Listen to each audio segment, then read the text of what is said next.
15 सितंबर 2025 शनिवार।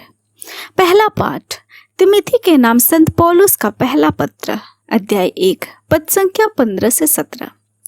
यह कथन सुनिश्चित और नितांत विश्वसनीय है कि यीशु मसीह पापियों को बचाने के लिए संसार में आए और उनमें से सर्वप्रथम मैं हूँ। मुझ पर इसलिए दया की गई है कि यीशु मसीह सबसे पहले मुझ में अपनी संपूर्ण सहनशीलता प्रदर्शित करें और उन लोगों के लिए एक उदाहरण प्रस्तुत करें जो अनंत जीवन प्राप्त करने के लिए विश्वास करेंगे। युगों के अधिपति, अविनाशी, अदृश्य और अतुल्य ईश्वर की युगानुयुग सम्मान तथा महिमा। आमीन। यह प्रभु की वाणी है। ईश्वर को धन्यवाद। भजन अनुवाक्य। प्रभु का नाम अनंत काल तक धन्य है। प्रभु के सेवकों, स्तुति करो, प्रभु के नाम की स्तुति करो। धन्य है प्रभु का नाम अभी और अनंत काल तक। अनुवाक्य। प्रभु का नाम अनंत काल तक धन्य है। सूर्योदय से लेकर सूर्यास्त तक प्रभु के नाम की स्तुति हो। प्रभु सभी राष्ट्रों का शासक है, उसकी महिमा आकाश से भी ऊंची है। अनुवाक्य। प्रभु का नाम अनंत काल तक धन्य है। हमारे प्रभु ईश्वर के सदृश कौन? यह उच्च सिंहासन पर विराजमान होकर स्वर्ग और पृथ्वी दोनों पर दृष्टि रखता है। वह धूल में से दीनों और कूड़े पर से दरिद्रों को ऊपर उठाता है। अनुवाक्य। प्रभु का नाम आनंद काल तक धन्य है। जय घोष। हालेलुया। यदि कोई मुझे प्यार करेगा तो वह मेरी शिक्षा पर चलेगा। मेरा पिता उसे प्यार करेगा और हम उसके पास आकर उसमें निवास करेंगे। हालेलुया।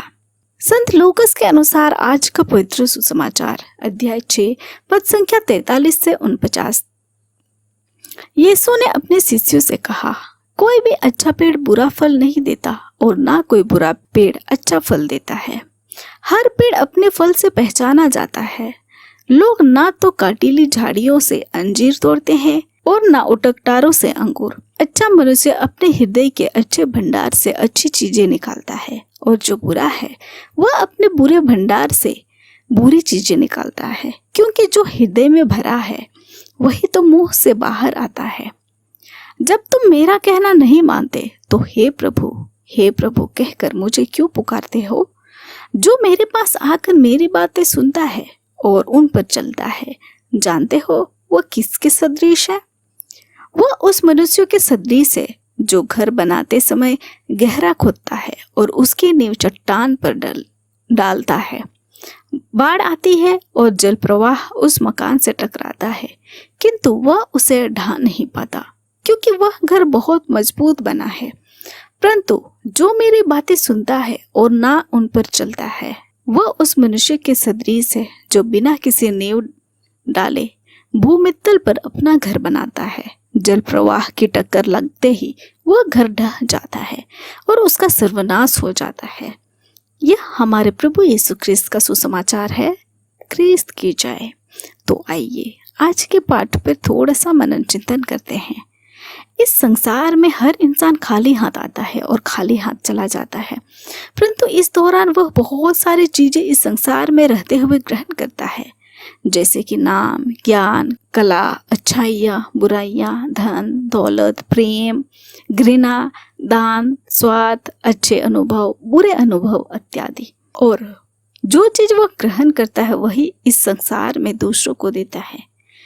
इस संसार में बहुत सारी चीजें और अक्सर हमारे पास चुनाव रहता है कि हम किसको ग्रहण करें और अपने पास रखें। यदि हमने अपने अंदर अच्छाइयों को संयोग कर रखा है तो हमारे अंदर से अच्छाइयाँ ही बाहर आएंगी। इसलिए यीशु कहते हैं कि हृदय में भरा है वही तो मुंह से आता है। अक्सर हम अपने बाहरी व्यवहार से अच्छा होने की कोशिश करते हैं या बाहरी तौर तरीकों से अपने को बदलने की कोशिश करते हैं, परंतु बाहरी बदलाव तभी होगा जब अंदर से बदलाव जाए। प्रभु यीशु संत मत्ती के सुसमाचार में कहते हैं, पहले भीतर से प्याले को साफ कर लो जिससे वह बाहर से भी साफ हो जाए। हम सब अपने जीवन में अच्छाई को रखें और बुराई को फेंक दें। आमीन। आप सभी को जय यीशु।